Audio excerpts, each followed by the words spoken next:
Hello everybody, this is Vidya with Lumira, Explore Topics with Malavika, and I'm welcoming you all back again to yet another new episode.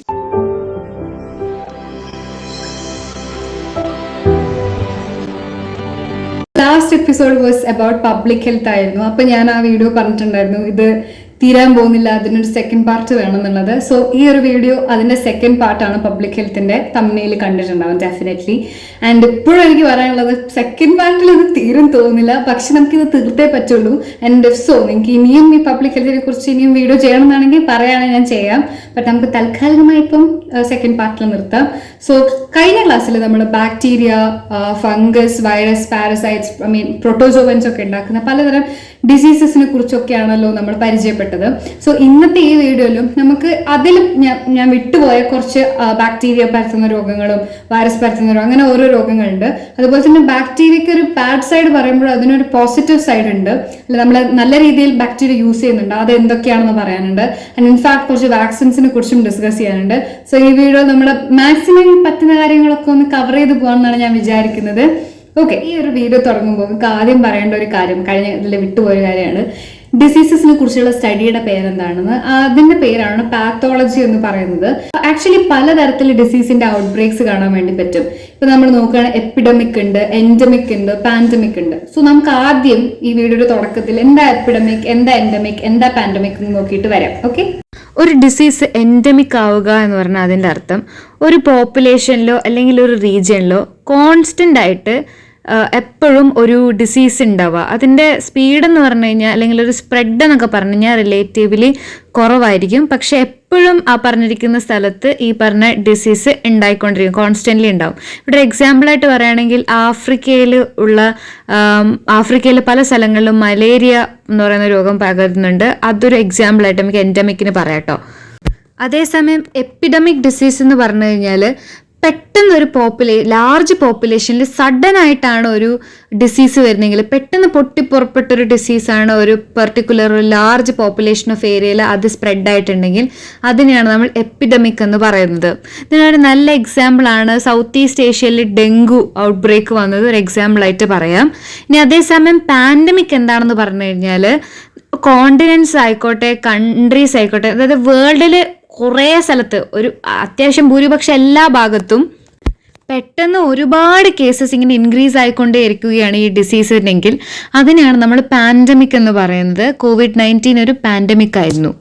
Last ക്ലാസ്സിൽ നമ്മൾ ബാക്ടീരിയനെ കുറിച്ച് സംസാരിച്ചിട്ടുണ്ടായിരുന്നു. Bacteria പരത്തുന്ന ഡിസീസസിനെ കുറിച്ച്, ഇപ്പൊ tuberculosis, leprosy, അങ്ങനത്തെ കുറച്ച് രോഗങ്ങളെ കുറിച്ച്, ആന്ത്രാക്സിനെ കുറിച്ചൊക്കെ പഠിച്ചിട്ടുണ്ടായിരുന്നു. അതുപോലെ ഈ ഒരു വീഡിയോയിൽ നമ്മൾ ബാക്ടീരിയനെ കുറിച്ചുള്ള ബാക്ടീരിയയുടെ നല്ല വശങ്ങളും അതുപോലെ തന്നെ ബാക്ടീരിയ കോസ് ചെയ്യുന്ന ബാക്കി ഡിസീസസിനെ കുറിച്ച് ഇനി നമുക്ക് ചർച്ച ചെയ്യാം. അത് ഈ ബാക്ടീരിയ എന്ന് പറയുന്നത് ഒരു മൈക്രോസ്കോപ്പിക് ആയിട്ടുള്ള സിംഗിൾ സെല്ലുള്ള ഒരു പ്രോകാരിയോട്ടിക് സെല്ലാണെന്ന് നമുക്ക് എല്ലാവർക്കും അറിയാലോ. ഇങ്ങനത്തെ കുറേ ബാക്ടീരിയാസ് എല്ലാം കൂടെ ഇങ്ങനെ ഒരു സർഫസിനകത്ത് ഇങ്ങനെ ഡെൻസ് ആയിട്ടൊരു പോപ്പുലേഷൻ ഉണ്ടാക്കുന്നതിനെയാണ് നമ്മൾ ബയോഫിലിം എന്ന് പറയുന്നത്. ഓക്കെ, ഈ ബയോഫിലിംസ് കുറച്ച് ക്യാരക്ടറിസ്റ്റിക്സ് ഉണ്ട്. ഒന്നെന്ന് വെച്ചാൽ ബയോഫിലിംസ് ഒരു ജീവനുള്ള വസ്തുവിലും ജീവൻ ഇല്ലാത്ത വസ്തുവിലും ഈ ബയോഫിലിംസ് ഉണ്ടാവുക. അതായത് ഒരു കോളനി ഉണ്ടാക്കുകയാണ് ഈ ബയോഫിലിം എന്ന് പറഞ്ഞ് ഉദ്ദേശിക്കുന്നത് ബാക്ടീരിയയുടെ. ഇങ്ങനത്തെ ബയോഫിലിംസിലുള്ള ബാക്ടീരിയ ഒരു എക്സ്ട്രാ സെല്ലുലർ പോളിമറിക് സബ്സ്റ്റൻസ് എന്ന് പറയുന്ന ഒരു സാധനം പ്രൊഡ്യൂസ് ചെയ്യുന്നുണ്ട്. EPS എന്നതിന് ചെല്ലപ്പേര് വിളിക്കും. ഈ EPS എന്താണെന്ന് പറഞ്ഞു കഴിഞ്ഞാൽ, ഇപ്പോൾ ഈ ബാക്ടീരിയന് ഒരു എക്സ്റ്റേണൽ ത്രെറ്റ് സംഭവിച്ചു കഴിഞ്ഞാൽ അതിൽ നിന്നും ഈ EPS ബാക്ടീരിയനെ പ്രൊട്ടക്റ്റ് ചെയ്ത് നിർത്തുന്നുണ്ട്. ഇനി ബയോഫിലിമിലുള്ള ബാക്ടീരിയാസ് ആൻറ്റിബയോട്ടിക്സിനോടും അതുപോലെ തന്നെ ഇമ്മ്യൂൺ അറ്റാക്സിനോടും ഭയങ്കര റെസിസ്റ്റീവ് ആയിട്ടുള്ളതായിരിക്കും ഈ ബാക്ടീരിയാസ്. പിന്നെ ഈ ചില സമയങ്ങളിൽ ഈ ബാക്ടീരിയ നമ്മൾ അടിയുണ്ടാക്കി പോകുന്നൊക്കെ പറയില്ല, അതുപോലെ ഈ ബാക്ടീരിയാസ് ഉണ്ടായ ബയോഫിലിംസിൽ നിന്നും സെപ്പറേറ്റ് ആയിട്ട് വേറൊരു സർഫസ് പോയി അവിടെ സ്പ്രെഡ് ചെയ്ത് കോളനീസ് ഉണ്ടാക്കാനുള്ള കേപ്പബിലിറ്റി ഒക്കെ ഉണ്ട്. ഇനി നമ്മൾ ബാക്ടീരിയാസിനെ പറയുകയാണെങ്കിൽ രണ്ട് തരത്തിൽ നമുക്ക് ബാക്ടീരിയനെ പറയാം.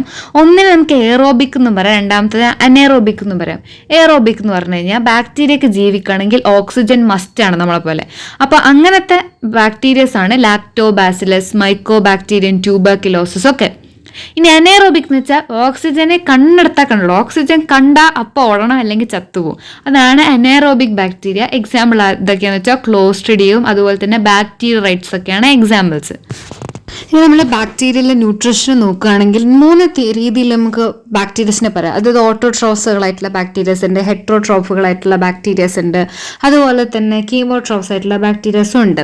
ഇപ്പോൾ ഓട്ടോട്രോഫ് ആയിട്ടുള്ള ബാക്ടീരിയ എന്ന് പറഞ്ഞു കഴിഞ്ഞാൽ അത് ലൈക്ക് നമ്മളെ പ്ലാന്റ്സിനെ പോലെ ഫോട്ടോസിന്തസിസ് പെർഫോം ചെയ്യുന്ന ബാക്ടീരിയസ്. എക്സാമ്പിളാണ് സൈനോ ബാക്ടീരിയ, ഗ്രീൻ സൾഫർ ബാക്ടീരിയ ഒക്കെ.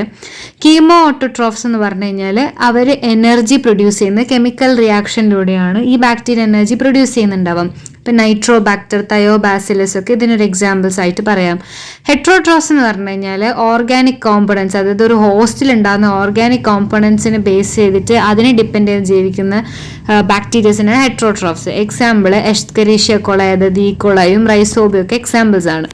ഇനി നമ്മൾ നോക്കുന്നത് ബാക്ടീരിയസിൻ്റെ അപ്ലിക്കേഷൻസ് ബെനിഫിറ്റ്സും ആണ്. അപ്പം നമ്മൾ ഫസ്റ്റ് ഇതിൻ്റെ അപ്ലിക്കേഷൻ അല്ലെ ബെനിഫിറ്റ് എന്ന് പറയുന്നത് ഫുഡ് പ്രൊഡക്ഷനിലാണ്. നമ്മൾ ഫുഡിൽ പല ഡയറി പ്രൊഡക്ട്സും ആൽക്കഹോളിക് ബീവറേജും ഫെർമെൻറ്റഡ് ഫുഡ്സും ഒക്കെ ബാക്ടീരിയ ഹെൽപ്പ് ചെയ്തിട്ടാണ് പ്രൊഡ്യൂസ് ചെയ്യുന്നത്. ഇപ്പോൾ എക്സാമ്പിൾ ലാക്ടോബാസിലസ് എന്ന് പറയുന്ന ഒരു സ്പീഷീസ് ഓഫ് ബാക്ടീരിയ ഉണ്ട്. അതാണ് നമ്മുടെ യോഗട്ട്, ചീസ്, കേടൊക്കെ ഉണ്ടാക്കുന്ന മേക്കിംഗ് പ്രൊസീജിയറുള്ള ബാക്ടീരിയാസ്. നിങ്ങൾ പ്രോബയോട്ടിക് എന്ന് കേട്ടിട്ടില്ലേ? ഈ പ്രോബയോട്ടിക് എന്ന് വെച്ച് കഴിഞ്ഞാൽ ആക്ച്വലി അർത്ഥം ലൈവായിട്ടുള്ള മൈക്രോ ഓർഗാനിസംസ് നമ്മുടെ ഫുഡിലോ സപ്ലിമെന്റിലോ ഉണ്ടെങ്കിൽ അതിനെയാണ് നമ്മൾ പ്രോബയോട്ടിക് എന്ന് പറയുന്നത്. ഇങ്ങനത്തെ മൈക്രോ ഓർഗാനിസംസ് ഉള്ള ഫുഡ് കഴിച്ചാലുള്ള പ്രത്യേകത എന്താണെന്ന് വെച്ചാൽ ഇതിനകത്ത് ചില ബാക്ടീരിയാസ് ഉണ്ട്. ആ ബാക്ടീരിയാസ് നമ്മുടെ ഗട്ട് ഹെൽത്തിനും നമ്മുടെ ഇമ്മ്യൂണിറ്റിക്കൊക്കെ ഭയങ്കര നല്ലതാണ്. അപ്പം ഇതാണ് ഫുഡ് പ്രൊഡക്ഷനെ കുറിച്ച് പറയാനുള്ളത്. ഇനി മെഡിസിനൽ ആൻഡ് ഫാർമസ്യൂട്ടിക്കൽസ് നോക്കുകയാണെങ്കിൽ പല ആൻറ്റിബോഡീസിലും വാക്സിൻസിലും എൻസൈംസ് ഒക്കെ ഡിറൈവ് ചെയ്തിരിക്കുന്നത് ഈ പറഞ്ഞിരിക്കുന്ന ബാക്ടീരിയാസിൽ നിന്നാണ്. ഇപ്പം നമ്മൾ നോക്കുകയാണെങ്കിൽ സ്ട്രെപ്റ്റോമൈസിൻ എന്ന് പറയുന്ന ഒരു ബാക്ടീരിയ ഉണ്ട്. ഇതാണ് നമ്മുടെ മൈക്കോബാക്ടീരിയൻ ട്യൂബർക്യുലോസിസിന് നമ്മൾ എഫക്റ്റീവായിട്ട് കണ്ടുപിടിച്ച ആൻറ്റിബയോട്ടിക് ആണ് ഈ സ്ട്രെപ്റ്റോമൈസിൻ എന്ന് പറയുന്ന ബാക്ടീരിയ വെച്ചിട്ട്. പിന്നെ എസ്കെരീഷ്യ കൊളൈ, ഈ കൊളൈ എന്ന് പറയുന്നത് നമുക്കറിയാം നമ്മുടെ ഡയബറ്റിക് പേഷ്യൻസിന് ഇൻസുലിൻ കൊടുക്കാൻ വേണ്ടി ഇൻസുലിൻ പ്രൊഡ്യൂസ് ചെയ്യുന്നത് ജെനറ്റിക്കലി മോഡിഫൈഡ് ബാക്ടീരിയ എന്നാണ്. അതാണ് ഈ കൊളൈ എന്ന് പറയുന്നത്. അതുപോലൊരു കാര്യമാണ് അസെറ്റോബാക്ടർ എന്ന് പറഞ്ഞൊരു ബാക്ടീരിയ ഉണ്ട്. ഇത് നമ്മുടെ ചോക്ലേറ്റ്, വിനീഗർ, കോഫി, ബിയറിലൊക്കെ നമ്മൾ ഈ പറഞ്ഞിരിക്കുന്ന അസെറ്റോബാക്ടർ ഉണ്ട്.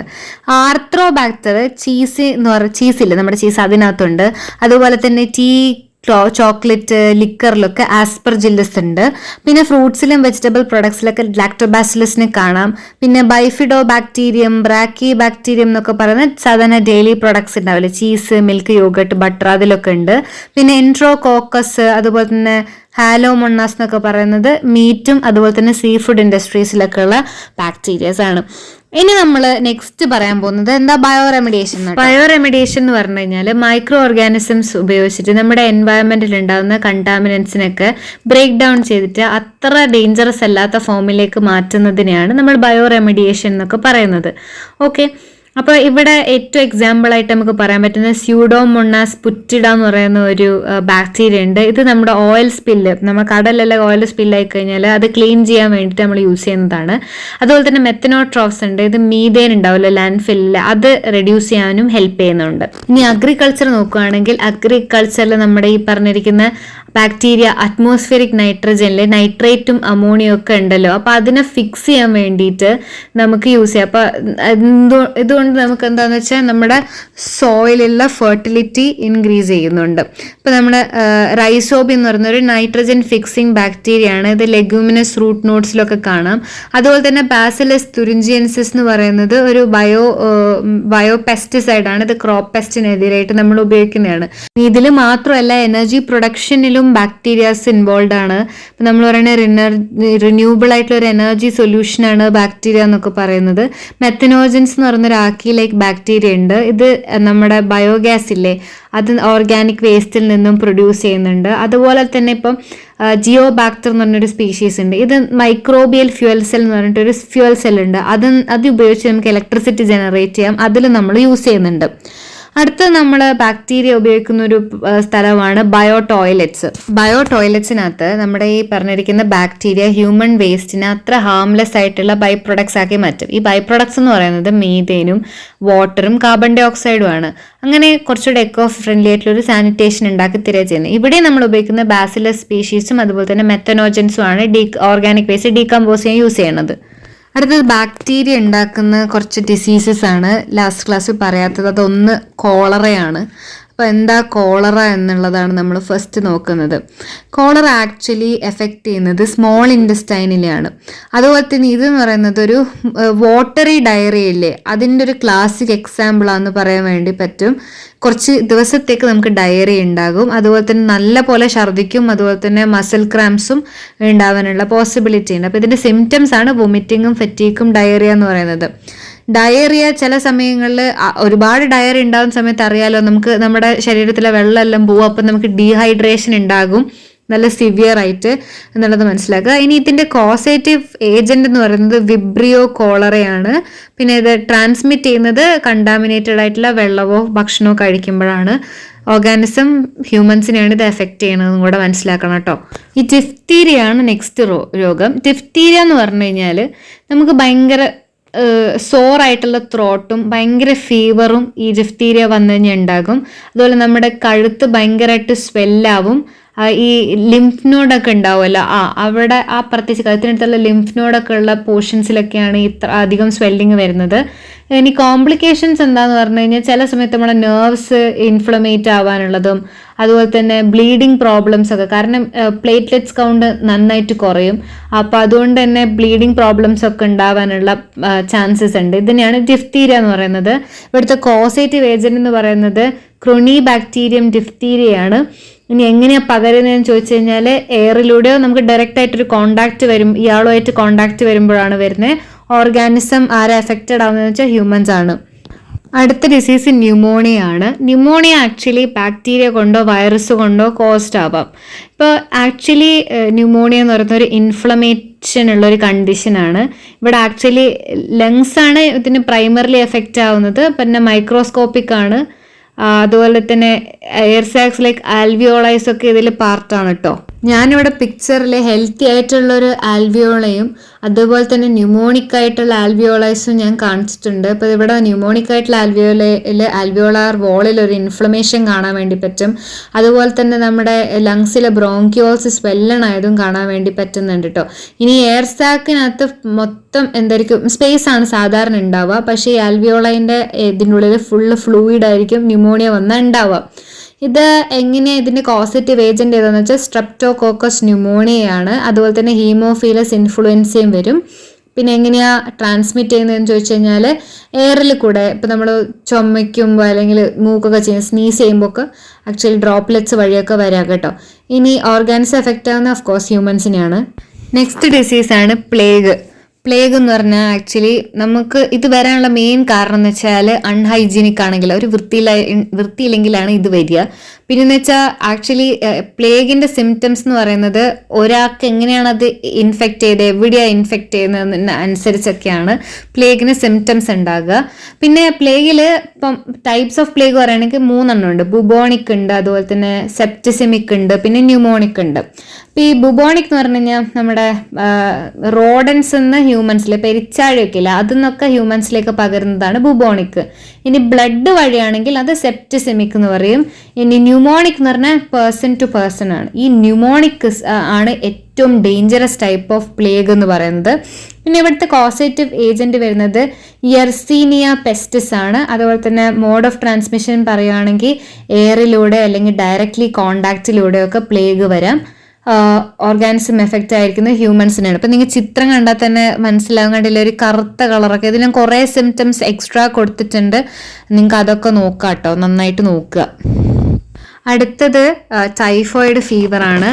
ഇത് ആക്ച്വലി എന്ന് വെച്ചാൽ ഗ്രാജുവലായിട്ട് വരുന്ന, പിന്നെ എന്താ പറയുക, ഗ്രാജുവലായിട്ട് ഹൈ ഫീവർ ആയിട്ട് വരുന്ന ഒരു രോഗമാണ് ടൈഫോയിഡ്. കുറേ ദിവസം സെവറൽ ഡേയ്സ് ഉണ്ടാകും.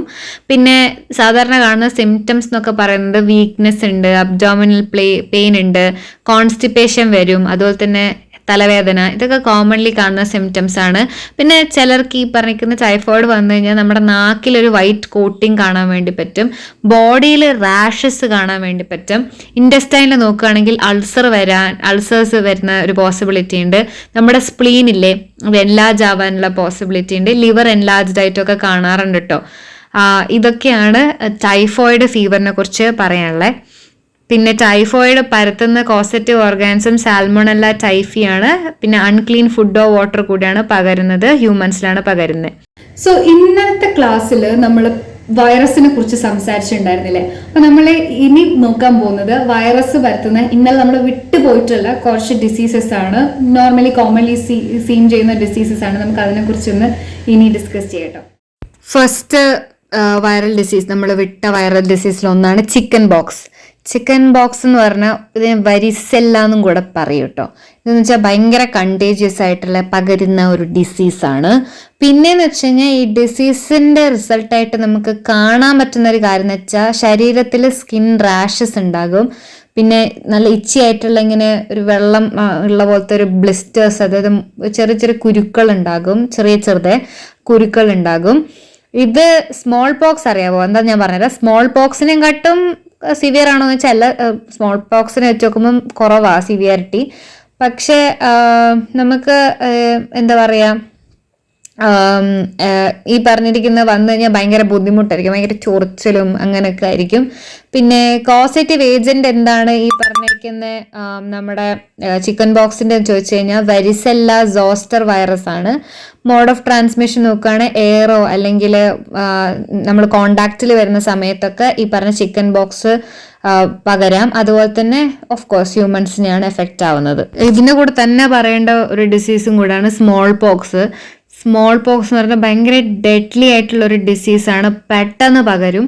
ആൻഡ് പക്ഷേ ഇപ്പം സ്മോൾ പോക്സ് ഇല്ല, സ്മോൾ പോക്സ് നമ്മൾ ഇറാഡിക്കേറ്റ് ചെയ്തിട്ടുണ്ട്. പിന്നെ നാച്ചുറലി ഒക്കറിങ് ആയിട്ടുള്ള സ്മോൾ പോക്സ് ഒന്നും 1977 ശേഷം അങ്ങനെ കണ്ടിട്ടൊന്നുമില്ല. പക്ഷെ ഇതിൻ്റെ കോസേറ്റീവ് ഓർഗാൻസ് എന്ന് വെച്ചാൽ വരിയോള മേജറും വരിയോള മൈനറും ആണ്. പിന്നെ ട്രാൻസ്മിഷൻ വാട്ടർ കൂടെയോ എയർ കൂടെയോ കോണ്ടാക്റ്റിലൂടെയോ വരാം സ്മോൾ പോക്സ്. പിന്നെ അതുപോലെ തന്നെ പിന്നെ ഒരു റിൻഡർ പെസ്റ്റ് എന്ന് പറഞ്ഞൊന്നുണ്ട്, അത് ഇപ്പം കാറ്റിൽ ഉണ്ടാകുന്ന ഇതേപോലത്തെ ഒരു വൈറൽ ഡിസീസാണ്. അത് നമ്മൾ ഇറാഡിക്കേറ്റ് ചെയ്തിട്ടുണ്ട്. അടുത്തൊരു ഡിസീസാണ് ഗുലിയൻ ബാരെ സിൻഡ്രോം എന്ന് പറയുന്നത്. ഇത് ആക്ച്വലി ഒരു റെയർ ആയിട്ടുള്ള ഒരു ന്യൂറോളജിക്കൽ ഡിസോർഡർ ആണ്. ഇവിടെ എന്താ ചെയ്യുന്നത് വെച്ചാൽ നമ്മുടെ ബോഡിയുടെ ഇമ്മ്യൂൺ സിസ്റ്റം ഇല്ലേ, അത് നമ്മുടെ പെരിഫറൽ ആയിട്ടുള്ള നമ്മുടെ നെർവസ് സിസ്റ്റത്തിനെ അറ്റാക്ക് ചെയ്യുന്നതിനെയാണ് ഗുലിയൻ ബാരെ സിൻഡ്രോം എന്ന് പറയുന്നത്. ഈ അസുഖം ഏത് ഏജിലും ആക്ച്വലി സംഭവിക്കാം. പക്ഷെ കോമൺലി നമ്മൾ ഈ അസുഖം വന്ന് കാണുന്നത് 30 വയസ്സിനും 50 വയസ്സിനും ഇടയിലുള്ള ആൾക്കാരിലാണ്. പിന്നെ എന്തുകൊണ്ടാണ് ഈ അസുഖം വരുന്നത് എന്നുള്ളതിനൊരു എക്സാക്ട് കോസില്ല, അതൊന്നും നമുക്ക് ഇന്നേവരെ കണ്ടുപിടിക്കാൻ പറ്റിയിട്ടില്ല. പക്ഷെ നമ്മൾ ഓഫൺലി ഒബ്സർവ് ചെയ്യുന്ന എന്താണെന്ന് വെച്ചാൽ ഒരു വൈറലോ ഒരു ബാക്ടീരിയൽ ഇൻഫെക്ഷനോ അല്ലെങ്കിൽ ഒരു വാക്സിനേഷൻ കാരണം അല്ലെങ്കിൽ ഒരു മേജർ സർജറി ഒക്കെ നടന്നു കഴിഞ്ഞാലൊക്കെയാണ് ഇത് വരുന്നത് കാണുന്നത്. കാരണം എന്താ വെച്ചാൽ ചില സമയങ്ങളിൽ നമ്മുടെ ഇമ്മ്യൂൺ സിസ്റ്റം ഭയങ്കര ഹൈപ്പർ ആക്റ്റീവ് ആവാൻ ചാൻസ് ഉണ്ട്. അങ്ങനത്തെ സമയങ്ങളിലൊക്കെയാണ് ഈ റെയർ കണ്ടീഷൻ ഉണ്ടാകുന്നത്. ഇനി ഇതിൻ്റെ സിംറ്റംസ് നോക്കുകയാണെങ്കിൽ സാധാരണഗതിയിൽ പ്രത്യേകിച്ച് കാരണമൊന്നുമില്ലാതെ ഒരു ഫീവർ വരിക, വീക്ക്നെസ് വരിക, അതുപോലെ തന്നെ നമ്മുടെ നെർവസ് സിസ്റ്റം റിലേറ്റഡ് ആയിട്ടുള്ള കുറച്ച് സിംറ്റംസ് ഒക്കെ ഉണ്ട്. അങ്ങനത്തെ കുറച്ച് സിംറ്റംസ് ഒക്കെ വരികയൊക്കെ ചെയ്യുന്നുണ്ട്. അതുപോലെ തന്നെ അതായത് ചില സമയങ്ങളിൽ ഭയങ്കരമായിട്ടൊരു വല്ലാത്തൊരു പാരലൈസ്ഡ് ആയിട്ടുള്ള സ്റ്റേറ്റിലൊക്കെ പോകാൻ വേണ്ടിയിട്ട്, അതായത് നമുക്ക് സ്വന്തമായിട്ടൊന്ന് ബ്രീത്ത് ചെയ്യാൻ പോലും പറ്റാത്ത രീതിയിലൊക്കെ ഉള്ളൊരു അവസ്ഥയിലേക്കൊക്കെ പോകാനുള്ള പോസിബിലിറ്റി ഉണ്ട്. ഇനി ഇതിനൊരു ട്രീറ്റ്മെൻറ്റ് ഉണ്ടോ എന്ന് ചോദിച്ചു കഴിഞ്ഞാൽ ഈ സമയം വരെ ഈ സിൻഡ്രോമിനൊരു ട്രീറ്റ്മെൻ്റ് ഒന്നും കണ്ടുപിടിച്ചിട്ടില്ല, ഒരു ക്യൂറൊന്നുമില്ല. പക്ഷെ നമുക്ക് ഇൻട്രാവീനസ് ഇമ്മ്യൂണോഗ്ലോബിൻ നമ്മൾ ഈ സാധാരണഗതിയിൽ ഇതിന് ട്രീറ്റ്മെൻ്റ് ആയിട്ട് ഉപയോഗിക്കാറുണ്ട്. പക്ഷെ ഈ ഡിസീസ് നമുക്കൊരു ക്യൂറൊന്നും ഇല്ല. അടുത്ത വൈറൽ ഡിസീസാണ് ചിക്കൻ ഗുനിയ എന്ന് പറയുന്നത്. ഈ ചിക്കൻ ഗുനിയയിൽ ആക്ച്വലി കൊതുകാണല്ലോ ഇത് പരത്തുന്നത്. ഏത് കൊതുകാന്ന് ഞാൻ പറയാം. ചിക്കൻ ഗുനിയ വന്നു കഴിഞ്ഞാൽ നമുക്ക് ഭയങ്കര ജോയിൻറ്റ് പെയിൻ ആയിരിക്കും. അതുപോലെ തന്നെ ചിക്കൻ ഗുനിയ സാധാരണഗതിയിൽ ആനിമൽസിൻ്റെ റിസർവ് ഉണ്ടാവുമല്ലോ, അപ്പം അവിടെ മങ്കി ബേർഡ്സ് അല്ലെങ്കിൽ കാറ്റിൽസ് ഇതിൻ്റെയൊക്കെ അവിടെയൊക്കെ ആയിരിക്കും ഈ വൈറസ് കാണപ്പെടുന്നത്.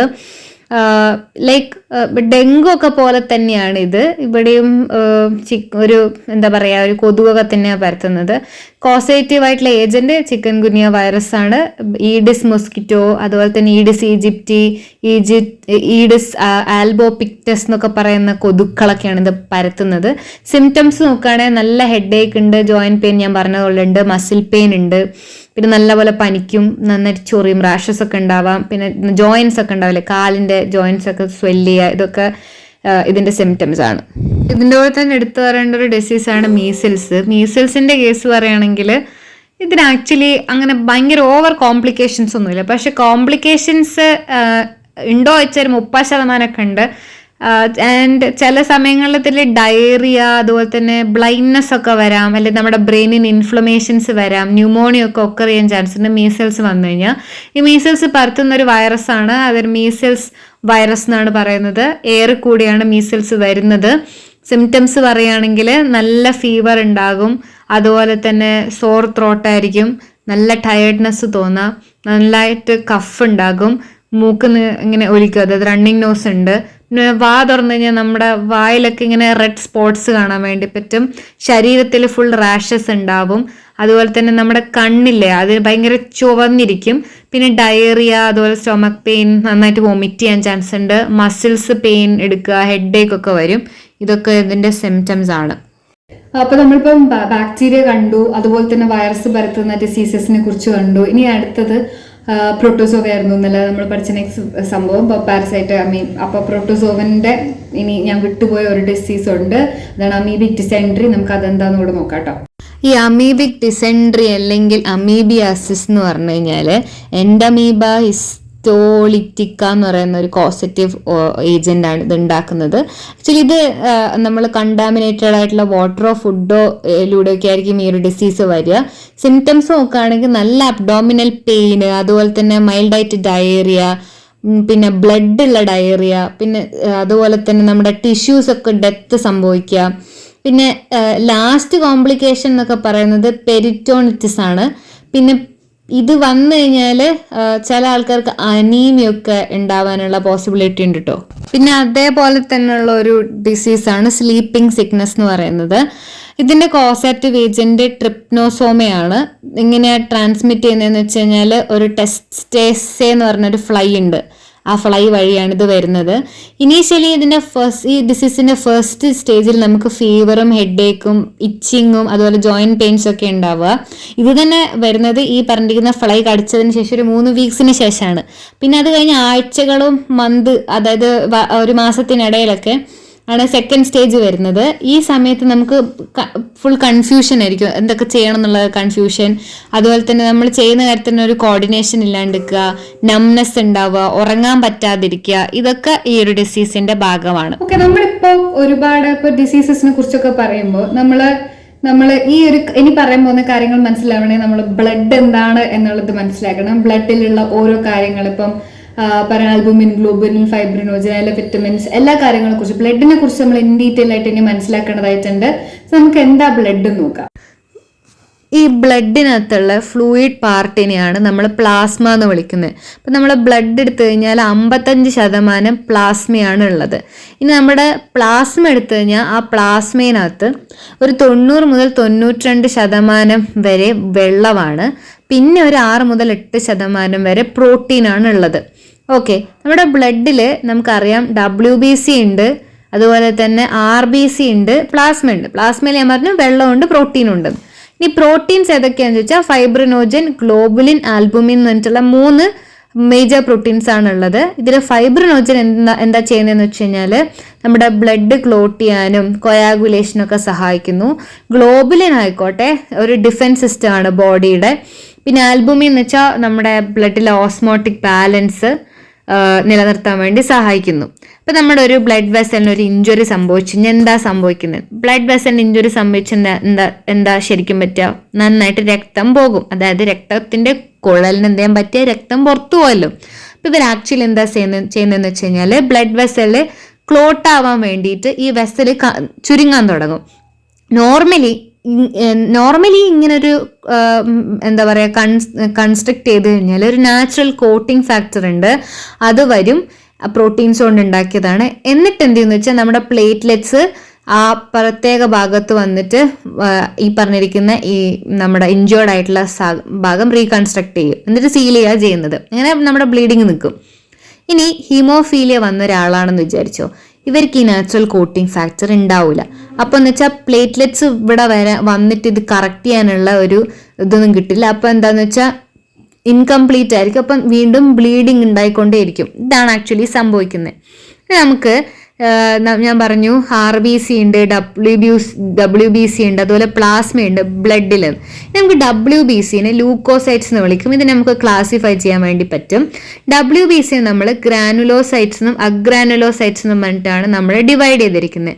ഇതിൽ ഗ്രാനുലോസൈറ്റ്സിലാണ് ന്യൂട്രോഫിൽ, ഈസ്നോഫിൽ, ബേസോഫിൽ എന്ന് പറഞ്ഞിട്ടുള്ള സാധനങ്ങളുണ്ട്. അഗ്രാനുലോസൈറ്റ്സ് നോക്കുകയാണെങ്കിൽ ലിംഫോസൈറ്റ്സ്, മോണോസൈറ്റ്സ് എന്ന് പറഞ്ഞിട്ട് 2 സാധനമുണ്ട്. ഇനി നമ്മൾ ഓക്കെ, ഇത്രയേ ഉള്ളൂ. നമ്മുടെ RBCയിലാണ് ഹീമോഗ്ലോബിൻ ഉള്ളതെന്നൊക്കെ അറിയാലോ, ഞാൻ എക്സ്ട്രാ പറയണ്ടെന്ന് ഞാൻ വിശ്വസിക്കുന്നു. വൈറ്റ് ബ്ലഡ് സെൽസ് ആണ് നമ്മുടെ ശരീരത്തിലേക്ക് എന്തെങ്കിലും ജേംസ് ഒക്കെ എൻ്റർ ചെയ്തിട്ടുണ്ട് അതിനെ ഫൈറ്റ് ചെയ്ത് നിർത്തുന്നത് വൈറ്റ് ബ്ലഡ് സെൽസ് ആണ്. നോർമലി നമുക്കൊരു 4500 മുതൽ 11,000 വരെ WBC 1 ലിറ്റർ, അതായത് മൈക്രോ ലിറ്റർ ആണ്. ഒരു മൈക്രോ ലിറ്റർ ഒക്കെ എടുത്തു കഴിഞ്ഞാൽ നമുക്ക് കാണാൻ വേണ്ടി പറ്റുന്നുണ്ട്. ഓക്കെ അല്ലേ? അപ്പോൾ നമുക്ക് ഈ പറഞ്ഞിരിക്കുന്ന ആൻറ്റിബോഡീസ് നമ്മുടെ പ്രോട്ടീൻസ് ഇവിടെ പ്രൊഡ്യൂസ് ചെയ്യുന്നുണ്ട്. ഓക്കെ, ഇനി നമ്മൾ ഓവറായിട്ട് ഈ പറഞ്ഞിരിക്കുന്ന പ്രൊഡ്യൂസ് ചെയ്ത് കഴിഞ്ഞാൽ എന്താ സംഭവിക്കുന്നത് വെച്ചാൽ നമുക്ക് ലുക്കീമിയ ഉണ്ടാകും. അതായത് ഓവറായിട്ട് ബ്ലഡ് സെൽസ് ഉണ്ടായാൽ. അതേസമയം ബിലോ ആണ് ഉണ്ടാക്കുന്നതിന് എങ്കിൽ അതിനെ ലൂക്കോപീനിയ എന്നൊക്കെ വിളിക്കും കേട്ടോ. ഇത്രയാണ് നമുക്ക് എന്തിനെ കുറിച്ച് പറയാനുള്ളത്, ബ്ലഡിനെ കുറിച്ച് പറയാനുള്ളത്. പിന്നെ വേണമെങ്കിൽ ന്യൂട്രോഫിൽ എന്താന്ന് പറഞ്ഞുതരാം. ന്യൂട്രോഫിൽ എന്ന് പറയുന്നത് നമ്മുടെ ഈ WBC എന്ന് പറയുന്ന സെൽസ് എടുത്തു കഴിഞ്ഞാൽ, ഫൈറ്റ് ചെയ്യുന്ന സെൽസ് എടുത്താൽ അതിൽ ഏറ്റവും കൂടുതലുള്ളത് ന്യൂട്രോഫിലാണ്. ന്യൂട്രോഫിലും അതുപോലെ തന്നെ മോണോസൈറ്റ്സ് ഇല്ലേ, അത് രണ്ടെന്ന് പറയുന്നത് ഒരു ഫാഗോസൈറ്റിക് സെൽസ് ആണ്. ഫാഗോസൈറ്റിക് സെൽ എന്ന് പറഞ്ഞു കഴിഞ്ഞാൽ ഫോറിൻ ഓർഗാനിസംസ് എന്തെങ്കിലും നമ്മുടെ ബോഡിയിൽ എൻ്റർ ചെയ്യുന്നത് അതിനെ ഡിസ്ട്രോയ് ചെയ്യുന്ന സെൽസ് ആണ്. ബേസോഫിൽ എന്ന് പറഞ്ഞു കഴിഞ്ഞാൽ കുറച്ചേ ഉള്ളൂ, പക്ഷെ ഇത് ഹിസ്റ്റമിൻ, സെറോട്ടോണിൻ, ഹെപ്പാരിൻ എന്ന് പറഞ്ഞിട്ടുള്ള സാധനങ്ങൾ സെക്രീറ്റ് ചെയ്യുന്നുണ്ട്. ഇൻഫ്ലമേറ്ററി റിയാക്ഷൻസിനൊക്കെ ഇത് ഹെൽപ്ഫുൾ ആണ്. ഇനി ഈസ്നോഫിൽ എന്ന് പറഞ്ഞു കഴിഞ്ഞാൽ ഇൻഫെക്ഷൻസ് ഒന്നും ഉണ്ടാവാതെ അലർജി റിയാക്ഷൻ ഒക്കെ ഇല്ലേ, അതൊക്കെ ഉണ്ടാവാതെ നിൽക്കാൻ വേണ്ടിയിട്ടാണ് ഈസ്നോഫിൽ ഹെൽപ്പ് ചെയ്യുന്നത്. പിന്നെ ലിംഫോസൈറ്റ്സ് ഉണ്ട്, അതിലാണ് നമ്മൾ B ലിംഫോസൈറ്റ്സും T ലിംഫോസൈറ്റ്സും. ഇത് നമ്മുടെ ഇമ്മ്യൂൺ റെസ്പോൺസസിനൊക്കെ ഭയങ്കര ഇമ്പോർട്ടൻ്റ് ആണ്. ഇനി പ്ലേറ്റ്ലെറ്റ്സിന്റെ കേസ് പറയുകയാണെങ്കിൽ പ്ലേറ്റ്ലെറ്റ്സ് നമുക്ക് ത്രോംബോസൈറ്റ്സ് എന്നും വിളിക്കാം. ഇത് ആക്ച്വലി നമ്മുടെ ബ്ലഡിനില്ലേ, ഇപ്പോൾ ബ്ലഡ് എന്തെങ്കിലും ഞാൻ പറഞ്ഞു വെസൽ ക്ലോട്ടൊക്കെ വെസൽസിൻ്റെയും മുറിഞ്ഞിട്ടുണ്ട്, അത് ക്ലോട്ട് ചെയ്തിട്ട് നോർമലി എത്തുന്ന റീകൺസ്ട്രക്റ്റ് ഒക്കെ ചെയ്യാൻ പ്ലേറ്റ്ലെറ്റ്സ് വേണം. ഓക്കെ, പിന്നെ ഇത് നമുക്ക് മെഗാ കാരിയോസൈറ്റ്സ് എന്ന് പറഞ്ഞിട്ട് നമ്മുടെ ബോൺ മാരോയിലുള്ള സ്പെഷ്യൽ സെൽസ് ഉണ്ട്, അതിൽ നിന്നാണ് ഉണ്ടാകുന്നത്. അപ്പം നമ്മുടെ ബ്ലഡ് ക്ലോട്ടിങ്ങിന് സഹായിക്കുന്ന വിറ്റമിനാണ് വിറ്റമിൻ K. അതുപോലെ തന്നെ ബ്ലഡ് ക്ലോട്ടിങ്ങിനെ സഹായിക്കുന്ന പ്രോട്ടീനാണ് ഫൈബ്രിനോജൻ. പിന്നെ മിനറൽസ് നോക്കുകയാണെങ്കിൽ കാൽഷ്യമാണ് സഹായിക്കുന്നത്. എൻസൈം നോക്കുകയാണെങ്കിൽ ത്രോംബോകൈനേസ് എന്ന് പറയുന്ന എൻസൈമാണ് ബ്ലഡ് ക്ലോട്ടിങ്ങിനെ സഹായിക്കുന്നത്. നോർമലി നമ്മുടെ പ്ലേറ്റ്ലെറ്റ് കൗണ്ട് എന്നൊക്കെ പറയുന്നത് ഒരു 1,50,000 മുതൽ 4 ലക്ഷം അത്രയൊക്കെ വരും കേട്ടോ, ഒരു മൈക്രോ ലിറ്റർ ഒക്കെ എടുത്തു കഴിഞ്ഞാൽ. ഇനി നമുക്ക് പ്ലേറ്റ്ലെറ്റ് കൗണ്ട് കുറവാണെങ്കിൽ അതിനെ നമ്മൾ ത്രോംബോസൈറ്റോപീനിയ എന്നൊക്കെ പറയും. അതായത് 1,50,000 താഴെയാണെങ്കിലാണ് ലോ പ്ലേറ്റ്ലെറ്റ് കൗണ്ട്. ഹൈ എന്ന് പറഞ്ഞു കഴിഞ്ഞാൽ നമുക്കൊരു 4 ലക്ഷത്തിനൊക്കെ മുകളിൽ, 4,50,000 മുകളിലാണെങ്കിൽ നമുക്ക് ഹൈ പ്ലേറ്റ്ലെറ്റ് കൗണ്ട് എന്ന് പറയാം. ഇതിന് ത്രോംബോസൈറ്റോസിസ് എന്നൊക്കെയാട്ടോ പറയുന്നത്. സോ ഇതാണ് നമുക്കിവിടെ മെയിനായിട്ട് പറയാനുള്ളത്. ലാസ്റ്റ് ക്ലാസ്സിലില്ലേ ഇമ്മ്യൂണിറ്റിനെ കുറിച്ച് പറഞ്ഞിട്ടാണല്ലോ ആദ്യം സ്റ്റാർട്ട് ചെയ്തത്. അപ്പൊ ഇമ്മ്യൂണിറ്റിയിൽ ഒന്നുകൂടെ നമുക്കൊന്ന് റിഫ്രഷ് ചെയ്യാൻ വേണ്ടി എന്താ അക്വയർഡ് ഇമ്മ്യൂണിറ്റി, എന്താ ഇന്നേറ്റ് ഇമ്മ്യൂണിറ്റി, അങ്ങനത്തെ കുറച്ച് ഇമ്മ്യൂണിറ്റീസ് ഉണ്ട്. ആ 4 ടൈപ്പ് ഓഫ് ഇമ്മ്യൂണിറ്റീസ് എന്താണെന്നുള്ളത് ഒന്നുകൂടെ. ഇമ്മ്യൂണിറ്റി എന്ന് പറഞ്ഞു കഴിഞ്ഞാൽ പാത്തോജൻസിനെതിരായിട്ട് നമുക്ക് പ്രവർത്തിക്കാനുള്ള ബോഡിയുടെ എബിലിറ്റിനെയാണ് ഇമ്മ്യൂണിറ്റി എന്ന് പറയുന്നത്. 2 തരത്തിലുണ്ട്. ഒന്നിന് അക്വയർഡ് ഇമ്മ്യൂണിറ്റി എന്നും രണ്ടാമത്തത് ഇന്നേറ്റ് ഇമ്മ്യൂണിറ്റി എന്ന് പറയും. ഇന്നേറ്റ് എന്ന് പറഞ്ഞു കഴിഞ്ഞാൽ നമ്മൾ ജനിക്കുമ്പോൾ തന്നെ നമുക്ക് ഉള്ള ഇമ്മ്യൂണിറ്റിനെയാണ്, ബേസിക് ഇമ്മ്യൂണിറ്റിനെയാണ് ഇന്നേറ്റ് ഇമ്മ്യൂണിറ്റി എന്ന് പറയുന്നത്. അക്വയർഡ് എന്ന് പറയുന്നത് നമ്മുടെ ജീവിത കാലയളവിൽ നമുക്ക് എപ്പോഴെങ്കിലും ഒരു സമയത്ത് നമുക്ക് അക്വയർ ചെയ്യപ്പെടുന്ന ഇമ്മ്യൂണിറ്റിനെയാണ് അക്വയർഡ് ഇമ്മ്യൂണിറ്റി എന്ന് പറയുന്നത്. വേറെ 2 ഉണ്ട്, അതായത് ആക്റ്റീവ് ഇമ്മ്യൂണിറ്റിയും പാസീവ് ഇമ്മ്യൂണിറ്റിയും. ആക്റ്റീവ് ഇമ്മ്യൂണിറ്റി എന്ന് പറഞ്ഞു കഴിഞ്ഞാൽ ഒരു സ്പെസിഫിക് ആയിട്ടുള്ള ഒരു ആൻറ്റിജന് എതിരായിട്ട് നമ്മുടെ ഇമ്മ്യൂൺ ബോഡി അതായത് ആക്റ്റീവായിട്ട് പാർട്ടിസിപ്പേറ്റ് ചെയ്യുന്ന ആ സ്റ്റേറ്റിനെയാണ് ആക്റ്റീവ് ഇമ്മ്യൂണിറ്റി എന്ന് പറയുന്നത്. പാസീവ് ഇമ്മ്യൂണിറ്റി എന്ന് പറയുന്നത് ആൻറ്റിബോഡീസ് നമ്മുടെ ശരീരത്തിലേക്ക് കുത്തിവെച്ചതിന് ശേഷം നമുക്ക് കിട്ടുന്ന ഒരു ഇമ്മ്യൂണിറ്റി ഇല്ലേ, അതിനെയാണ് നമ്മൾ പാസീവ് ഇമ്മ്യൂണിറ്റി എന്ന് പറയുന്നത്. ഓക്കെ. ആക്റ്റീവ് ഇമ്മ്യൂണിറ്റിന് ഒരു എക്സാമ്പിൾ ആണ് നാച്ചുറലി ഒരു ഇൻഫെക്ഷൻ വന്നു കഴിഞ്ഞാൽ അതുപോലെ വാക്സിനേഷൻ കുത്തുമ്പോൾ. പാസീവ് ഇമ്മ്യൂണിറ്റി എന്ന് പറയുന്നത് നാച്ചുറലായിട്ട് നമുക്ക് കൊളസ്ട്രോം ഈ പറഞ്ഞ ബ്രസ്റ്റ് മിൽക്ക് നിന്ന് കിട്ടുന്ന, അതുപോലെ തന്നെ ആർട്ടിഫിഷ്യലായിട്ട് നമ്മൾ ട്രാൻസ്ഫ്യൂഷനൊക്കെ നടത്തുമ്പോൾ ഒക്കെ നമുക്ക് കിട്ടുന്നത് പാസീവ് ഇമ്മ്യൂണിറ്റി ആണ്. Okay, fine. അപ്പൊ നമ്മൾ ഡിസീസസിനെ കുറിച്ചും അതുപോലെ തന്നെ ബ്ലഡിനെ കുറിച്ചും ഒക്കെ നമ്മൾ ഇമ്മ്യൂണിറ്റിനെ കുറിച്ചൊക്കെ സംസാരിച്ചു. ഡിസീസസ് ഇപ്പൊ തൽക്കാലം നമ്മൾ ഇത്രയും പറഞ്ഞ് നിർത്തുകയാണ്. ഇനി ഇമ്പോർട്ടന്റ് ആയിട്ടുള്ള കാര്യമാണ് വാക്സിനേഷൻ. സോ വാക്സിനേഷനെ കുറിച്ചാണ്, ടൈപ്സ് ഓഫ് വാക്സിനേഷൻസിനെ കുറിച്ചാണ് നമ്മൾ ഇനി ഡിസ്കസ് ചെയ്യാൻ വേണ്ടി. ഈ വാക്സിനേഷൻ എന്ന് പറഞ്ഞു കഴിഞ്ഞാൽ നമ്മുടെ ബോഡിയിലേക്ക് നമ്മളൊരു വാക്സിൻ അഡ്മിനിസ്റ്റർ ചെയ്യാണ്. എന്തിനാന്ന് വെച്ചാൽ നമുക്കൊരു ഡിസീസിനെതിരായിട്ട് ഇമ്മ്യൂണിറ്റി ഉണ്ടാക്കാൻ വേണ്ടിയിട്ട്. സാധാരണഗതിയിൽ നമ്മൾ വീക്കോ അല്ലെ ഡെഡ് ആയിട്ടുള്ള ഒരു ബാക്ടീരിയ ആണ് നമ്മൾ പേഷ്യൻറ്റിൻ്റെ ശരീരത്തിലേക്ക് ഒരു വാക്സിൻ വഴി ഇൻട്രൊഡ്യൂസ് ചെയ്യുന്നത്. ഓഫൺ ഇഞ്ചക്ഷൻ ഒക്കെയാണ് കേട്ടോ ഇത് ചെയ്യാൻ വേണ്ടി യൂസ് ചെയ്യുന്നത്. ഇനി നമ്മൾ നോക്കുവാണെങ്കിൽ നമ്മളിത് ഇഞ്ചെക്ട് ചെയ്തു, അപ്പോൾ നമ്മുടെ വൈറ്റ് ബ്ലഡ് സെൽസ് ഇല്ല, ആ വൈറ്റ് ബ്ലഡ് സെൽസ് ആക്ടിവേറ്റ് ആവും, എന്നിട്ട് ഒരു ആൻറ്റിബോഡീസ് പ്രൊഡ്യൂസ് ചെയ്യും, എന്നിട്ട് ഈ ഡിസീസിനെതിരായിട്ട് ഫൈറ്റ് ചെയ്യും. ഇനി നമ്മൾ എപ്പോഴെങ്കിലും ഈ മൈക്രോ ഓർഗാൻസ് നമ്മുടെ ശരീരത്തിൽ വീണ്ടും റീഇൻഫെക്റ്റ് ചെയ്യുന്ന സമയത്ത് ഈ നേരത്തെ ഉണ്ടായേക്കുന്ന ആൻറ്റിബോഡീസ് അതിനെ ഓർത്തെടുത്തിട്ട് ഈ പറഞ്ഞേക്കുന്ന ഇൻവേഡിങ് ആയിട്ടുള്ള സെൽസിനെ ന്യൂട്രലൈസ് ചെയ്യുകയാണ് ചെയ്യുന്നത്. ഇതാണ് വാക്സിനേഷനിൽ ആക്ച്വലി നടക്കുന്നത്. ഇനി 2 തരം വാക്സിനേഷൻസ് ഇപ്പം നമുക്ക് ആദ്യം നോക്കാം. ഒന്നിന് ഇനാക്ടിവേറ്റഡ് വാക്സിൻ എന്നും പറയും, രണ്ടാമത്തേത് അറ്റ്യൂവേറ്റഡ് വാക്സിൻ എന്നും പറയും. ഈ ഇനാക്ടിവേറ്റഡ് വാക്സിൻ എന്ന് പറഞ്ഞു കഴിഞ്ഞാൽ ഒരു വൈറസ് അല്ലെങ്കിൽ ബാക്ടീരിയ നമ്മൾ കൊന്നതിന് ശേഷം നമ്മൾ അത് നോൺ ഫങ്ഷണലായ സാധനത്തിന് നമ്മുടെ ശരീരത്തിലേക്ക് കൊണ്ടുപോകുന്നതിനെയാണ് നമ്മൾ ഇനാക്ടിവേറ്റഡ് വാക്സിൻ എന്ന് പറയുന്നത്. അപ്പോൾ നമ്മൾ എന്ത് ചെയ്യുന്നു വെച്ചാൽ ഒരു വൈൽഡ് ആയിട്ടുള്ള ഒരു വൈറസിനെ എടുക്കുന്നു, ആ വൈറസിനെ നമ്മൾ കെമിക്കൽസോ ഹീറ്റോ ഉപയോഗിച്ചിട്ട് കൊല്ലുന്നു, എന്നിട്ട് നമ്മൾ എന്ത് ചെയ്യുന്നു അത് വെച്ച് വാക്സിൻ ഉണ്ടാക്കുന്നു. ഇതിനെയാണ് ഇനാക്ടിവേറ്റഡ് ആയിട്ടുള്ള വാക്സിൻ എന്ന് പറയുന്നത്. ഓക്കെ, രണ്ടാമത് അറ്റ്യൂവേറ്റഡ് വാക്സിൻ എന്ന് പറയും. അറ്റ്യൂവേറ്റഡ് എന്ന് പറഞ്ഞു കഴിഞ്ഞാൽ ലൈവായിട്ടുള്ള ഒരു പാത്തജനെ നമ്മൾ വീക്കൺ ചെയ്തിട്ടാണ് നമ്മുടെ ശരീരത്തിലേക്ക് കയറ്റുന്നത്. അപ്പോൾ ഒരു ഹാംഫുൾ ആയിട്ടുള്ള വൈൽഡ് വൈറസ് എടുക്കുന്നു, അത് നമ്മൾ എന്ത് ചെയ്യുന്നു എന്ന് വെച്ച് കഴിഞ്ഞാൽ മ്യൂട്ടേഷൻസ് ജനറേഷൻസ് ആയിട്ട് നടത്തിയിട്ട് കുറച്ച് വീക്കൻഡ് ആയിട്ടുള്ള ഒരു മ്യൂട്ടേറ്റഡ് ആയിട്ടുള്ള ഒരു വൈറസിന് എടുക്കുന്നു, എന്നിട്ട് അത് വെച്ച് വാക്സിൻസ് ഉണ്ടാക്കുന്നു. ഇതാണ് അറ്റ്യൂവേറ്റഡ് വാക്സിനിൽ സംഭവിക്കുന്നത്. അടുത്ത വാക്സിൻസ് ആണ് viral vector vaccine. Viral vector vaccine എന്ന് പറഞ്ഞു കഴിഞ്ഞാൽ നമ്മളൊരു എന്താ പറയുക വേറൊരു വൈറസ്, ആ വൈറസിൻ്റെ ഒരു ഓൾട്ടേർഡ് ഫോമിനെയാണ് നമ്മളിവിടെ വെക്റ്ററായിട്ട് ഉപയോഗിക്കുന്നത്. ഇതിനെയാണ് നമ്മൾ വൈറൽ വെക്റ്റർ വാക്സിൻ എന്ന് പറയുന്നത്. ഇപ്പോൾ ഇവിടെ നോക്കുവാണെങ്കിൽ ഇതിനകത്ത് COVID-19 വൈറസിൽ ഒരു സ്പൈക്ക് പ്രോട്ടീൻ ഉണ്ട്. അതിൻ്റെ ജനറ്റിക് മെറ്റീരിയൽ നമ്മൾ എക്സ്ട്രാക്ട് ചെയ്തെടുക്കും, എന്നിട്ട് നമ്മൾ ഇനാക്റ്റീവ് ആയിട്ടുള്ള ഒരു ഹാംലെസ് വൈറസിൽ നമ്മൾ ഇതെന്ത് ചെയ്യുന്നു ഇൻസേർട്ട് ചെയ്യുന്നു, എന്നിട്ട് നമ്മൾ ആ വെക്റ്റർ വെച്ചിട്ടൊരു വാക്സിൻ ക്രിയേറ്റ് ചെയ്തിട്ട് ഹ്യൂമൻ സെൽസിലേക്ക് നമ്മൾ എൻ്റർ ചെയ്യിപ്പിക്കുന്നു. ഇതാണ് വൈറൽ വെക്റ്ററിൽ സംഭവിക്കുന്നത്. എന്നിട്ട് എന്താണെന്ന് വെച്ച് കഴിഞ്ഞാൽ COVID-19 ആ വൈറസ് നമ്മൾ എന്ത് ചെയ്യുന്നു എന്ന് വെച്ച് കഴിഞ്ഞാൽ സ്പൈക്ക് പ്രോട്ടീനിൽ പോകുന്നു, ആൻറ്റിബോഡീസ് ക്രിയേറ്റ് ചെയ്യുന്നു, നമുക്ക് ഇമ്മ്യൂണിറ്റി കിട്ടുന്നു. അടുത്തത് ടോക്സോയിഡ് വാക്സിനാണ്. ടോക്സോയിഡ് വാക്സിൻ എന്ന് വെച്ച് കഴിഞ്ഞാൽ ചില പാത്തോജൻസ് നമ്മൾ എന്താ പറയുക വെച്ച് കഴിഞ്ഞാൽ വാക്സിൻസ് പ്രിപ്പയർ ചെയ്യാൻ വേണ്ടി ഡീടോക്സിക്കേറ്റഡ് ആക്കുന്നു.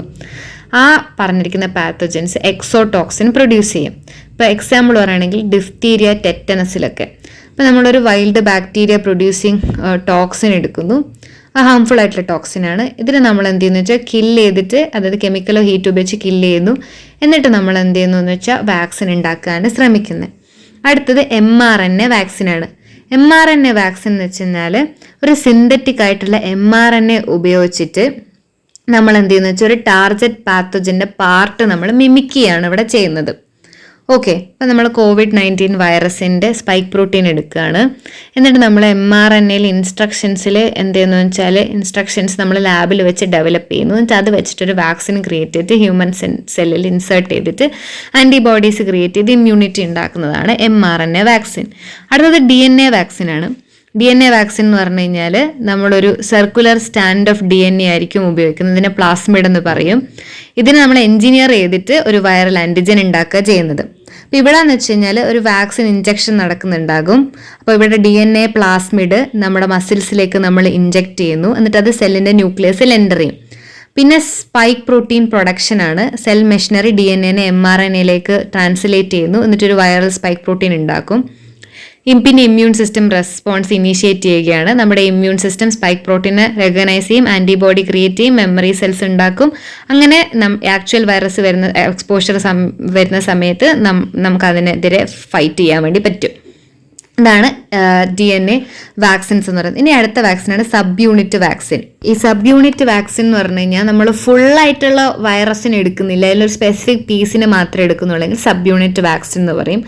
കോൺജുഗേറ്റ് വാക്സിൻ എന്ന് പറഞ്ഞു കഴിഞ്ഞാൽ നമ്മൾ ഈ പറഞ്ഞിരിക്കുന്ന ബാക്ടീരിയ ഇല്ലേ, അത് പോളിസാക്കറൈഡ് കോട്ടിങ്ങോട് വന്നിട്ട് അത് നമ്മുടെ ബാക്ടീരിയൽ ഇൻഫെക്ഷൻസിനെ ഫൈറ്റ് ചെയ്യുന്നതിനാണ് കോൺജുഗേറ്റ് വാക്സിൻ എന്ന് പറയുന്നത്. ഓക്കെ, വാക്സിൻസ് എന്താണെന്ന് മനസ്സിലാക്കിയ സ്ഥിതിക്ക് ഇനി കുറച്ച് ചെറിയ ടോപ്പിക്സും കൂടി ഉണ്ട് നമ്മുടെ വീഡിയോന്റെ ലാസ്റ്റ് എത്താറായി.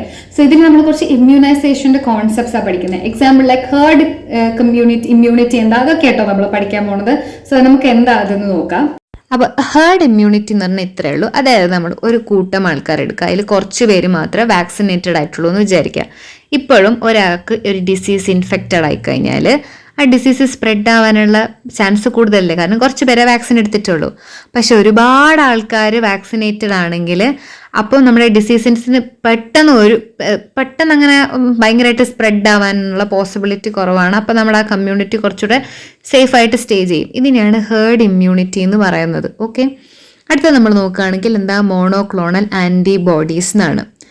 അപ്പം സാധാരണഗതിയിൽ നമ്മുടെ വാക്സിൻസ് നമ്മുടെ ബോഡീനെ ട്രെയിൻ ചെയ്യുന്നത്, അതായത് ഒരു ഡിഫൻസ് വന്ന ആൻറ്റിബോഡി ക്രിയേറ്റ് ചെയ്യാനുള്ള ഒരു ട്രെയിനിങ് പോലെയല്ലേ കൊടുക്കുന്നത്. ആദ്യമേ നമ്മൾ വാക്സിൻ അടിച്ചു കഴിഞ്ഞാൽ പിന്നെ ഇപ്പം വരുമ്പോൾ ഉള്ളതിന് ട്രെയിനിങ് ആണ്. പക്ഷേ മോണോക്ലോണൽ ആൻറ്റിബോഡി എന്ന് പറഞ്ഞു കഴിഞ്ഞാൽ ഒരു റെഡിമെയ്ഡ് ആയിട്ടുള്ള ഒരു വെപ്പണാണ്. അത് നമ്മൾ ലബോറട്ടറിയിൽ തന്നെ പ്രൊഡ്യൂസ് ചെയ്യുന്നതാണ്. എപ്പോഴാണോ നമുക്കിങ്ങനെ ഒരു പ്രശ്നം വരുന്നത്, ആ ആൻറ്റിബോഡി നമ്മൾ നേരെ ഡയറക്റ്റ്ലി അങ്ങ് നമ്മൾ ഇഞ്ചെക്ട് ചെയ്ത് കൊടുത്താൽ മതി. അപ്പോൾ എന്താ സംഭവിക്കുന്നതെന്ന് വെച്ച് കഴിഞ്ഞാൽ നമുക്ക് പറഞ്ഞിരിക്കുന്ന ആളെ രക്ഷിക്കാൻ വേണ്ടി പറ്റും. ഓക്കെ, ഇനി ആൻറ്റി മൈക്രോബിയൽസ് എന്താണെന്നാണ് അടുത്തത്. ആൻറ്റി മൈക്രോബിയൽസ് എന്ന് പറഞ്ഞു കഴിഞ്ഞാൽ മെഡിസിൻസ് ആണ്. അത് നമ്മുടെ ബോഡീനെ എന്താ പറയുക, ഒരു ഇൻഫെക്ഷൻ വന്നു കഴിഞ്ഞാൽ ബാക്ടീരിയനെയും ഫഞ്ചൈനെയും ഒക്കെ അതുപോലെ തന്നെ വൈറസസിനെയൊക്കെ കില്ല് ചെയ്തിട്ട് നമ്മളെ രക്ഷിക്കാനുള്ളൊരു സാധനമാണ് ആൻറ്റി മൈക്രോബിയൽസ്. ഇപ്പം ആൻറ്റിബയോട്ടിക്സ് ബാക്ടീരിയനെ ടാർഗറ്റ് ചെയ്യുന്നത്, അതുപോലെ ആൻറ്റി ഫംഗൽസ് ഫഞ്ചൈനെ ടാർഗറ്റ് ചെയ്യുന്നത്, അതുപോലെ തന്നെ ആൻറ്റി വൈറസിനെ ടാർഗറ്റ് ചെയ്യുന്നത്, ഇതൊക്കെ ആക്ച്വലി ആൻറ്റി മൈക്രോബിയൽസ് ആണ്. ഇനി ആൻറ്റി മൈക്രോബിയൽ റെസിസ്റ്റൻസ് എന്താണെന്നാണ്. അതായത് ഇപ്പോൾ ആൻറ്റി മൈക്രോബിയൽ മെഡിസിൻസിന് നമ്മൾ കുറേ പ്രാവശ്യം നമ്മളിങ്ങനെ ആൻറ്റിബയോട്ടിക്സ് കൊടുത്തു, പക്ഷേ എന്നിട്ടോ അല്ലെങ്കിൽ ആൻറ്റി മൈക്രോബിയൽസ് ഏതെങ്കിലും ഒന്ന് കൊടുത്തു, പക്ഷെ അതിനൊന്നും റെസ്പോണ്ട് ചെയ്യുന്നില്ല ഒരു മൈക്രോ ഓർഗാനിസം എങ്കിൽ അതിനാണ് ആൻറ്റി മൈക്രോബിയൽ റെസിസ്റ്റൻസ് എന്ന് പറയുന്നത്. ഇതെങ്ങനെ ആക്ച്വലി സംഭവിക്കുന്നതെന്ന് വെച്ച് കഴിഞ്ഞാൽ, ബാക്ടീരിയ നമ്മുടെ സെൽസ് നമ്മളെ ഹ്യൂമൻ ബോഡിയിലുണ്ട്, ചിലത് ഡ്രഗ് റെസിസ്റ്റൻ്റ് ആണ്. അപ്പോൾ ഈ ആൻറ്റിബയോട്ടിക്സ് എന്ത് ചെയ്യുന്നു എന്ന് വെച്ചാൽ ബാക്ടീരിയലിനെ കില്ല് ചെയ്യുന്നു, പക്ഷേ ചിലതിന് ഈ റെസിസ്റ്റൻസ് ഉള്ളത് അവിടെ തന്നെ റിമെയിൻ ആവുക ചെയ്യുന്നത്. അപ്പോൾ ആൻറ്റിബയോട്ടിക് റെസിസ്റ്റൻ്റ് ആയിട്ടുള്ള ആ ബാക്ടീരിയസ് കുറേ മൾട്ടിപ്ലൈ ആവും. എന്നിട്ട് നമുക്ക് ആൻറ്റിബയോട്ടിക് റെസിസ്റ്റൻ്റ് ആയിട്ടുള്ള ബാക്ടീരിയസ് പിന്നെ സ്പ്രെഡ് ആവാൻ തുടങ്ങുന്നു. ഇതാണ് ആക്ച്വലി നടക്കുന്നത്. എന്തുകൊണ്ടാണ് ഈ AMR ആൻറ്റി മൈക്രോബിയൽ റെസിസ്റ്റൻസ് നടക്കുന്നതെന്ന് വെച്ച് കഴിഞ്ഞാൽ, നമ്മുടെ ആൻറ്റിബയോട്ടിക്സ് ഒരു കണക്കില്ലാണ്ട് ഉപയോഗിക്കുമ്പോൾ, അതുപോലെ തന്നെ മിസ്യൂസ് ചെയ്യുമ്പോൾ, അതുപോലെ തന്നെ പറഞ്ഞ ഇതൊന്നും ഇല്ലാണ്ട് ഇപ്പം ഡോക്ടർ 5 എണ്ണം കഴിക്കണം എന്ന് പറഞ്ഞാൽ 5 എണ്ണം കഴിക്കൂല, അല്ല 5 എണ്ണത്തിന് മുകളിൽ കഴിക്കുക, ഇങ്ങനത്തെ സംഭവങ്ങൾ. അതുപോലെ തന്നെ കോൾഡും ഫ്ലൂ ഒക്കെ വരുന്ന സമയത്ത് നമ്മൾ ഒരു കണക്കില്ലാണ്ട് ആൻറ്റിബയോട്ടിക്സ് നമ്മൾ യൂസ് ചെയ്യുക. അതൊരു വൈറൽ ഇൻഫെക്ഷനാണ്, പക്ഷെ നമ്മൾ ആൻറ്റിബയോട്ടിക്സ് യൂസ് ചെയ്യുക. പിന്നെ അൺനെസസറി ആയിട്ട് നമ്മൾ ഈ പറഞ്ഞിരിക്കുന്ന ഫാമിങ്ങിലൊക്കെ ആൻറ്റിബയോട്ടിക്സ് യൂസ് ചെയ്യുക. പിന്നെ സാനിറ്റേഷനും അതുപോലെ തന്നെ ഹൈജീനൊക്കെ കുറയുക. പിന്നെ എന്ന് വെച്ചാൽ ഹോസ്പിറ്റൽസും ക്ലിനിക്സിലൊക്കെ ഇൻഫെക്ഷൻ കൺട്രോൾ ഭയങ്കര പുവറാണെങ്കിൽ, അതുപോലെ തന്നെ സെൻസിറ്റീവ് ആയിട്ടുള്ള ലബോറട്ടറീസിലൊക്കെ എന്താ പറയുക, അതിലൊക്കെ ഈ പറഞ്ഞിരിക്കുന്ന AMRൻ്റെ ഒരു സാധ്യത കാണുന്നു. സോ ഇതാണ് നമുക്ക് പറയാനുള്ളത്. പിന്നെ ഒരു കാര്യം കൂടെ ഉണ്ട്, അതാണ് വൺ ഹെൽത്ത് എന്ന് പറയുന്നത്. വൺ ഹെൽത്ത് എന്ന് പറഞ്ഞു കഴിഞ്ഞാൽ നമ്മളെ ഒരു മൾട്ടി സെക്ടർ അപ്രോച്ച്, അതായത് നമ്മുടെ പീപ്പിളിൻ്റെ ഹെൽത്തും എൻവയറമെൻ്റ് ഹെൽത്തും അതുപോലെ തന്നെ ആനിമൽസിൻ്റെയും പ്ലാന്റ്സിൻ്റെ ഹെൽത്തും ഒക്കെ നല്ല രീതിയിൽ പ്രൊമോട്ട് ചെയ്യുക എന്നുള്ളതാണ് ഈ വൺ ഹെൽത്ത് വെച്ചിട്ട് ഉദ്ദേശിക്കുന്നത്. ഇതും കൂടെ നിങ്ങൾ മനസ്സിലാക്കേണ്ടതാണ് കേട്ടോ. നമ്മുടെ പാർട്ട് 2 ഓഫ് പബ്ലിക് ഹെൽത്ത് ഇവിടെ അവസാനിച്ചിരിക്കുകയാണ്. So this is the end of my video. So if you feel like നിങ്ങൾക്ക് തോന്നുകയാണ് ഈ വീഡിയോ ഇൻഫോർമേറ്റീവ് ആയിരുന്നു എന്ന് തോന്നുകയാണെങ്കിൽ എഫക്റ്റീവ് ആയിരുന്നു എന്ന് തോന്നുകയാണെങ്കിൽ ഇങ്ങനത്തെ വീഡിയോസ് ഇനിയും കാണാൻ do subscribe to my channel. So this is all about today's video. I am hoping that you are staying safe at your home. So thank you so much, love you all. ഇനി next video emerging ടെക്നോളജീസിനെ കുറിച്ചാണ്. So next video വരുന്നത് വരെ കാത്തിരിക്കുക.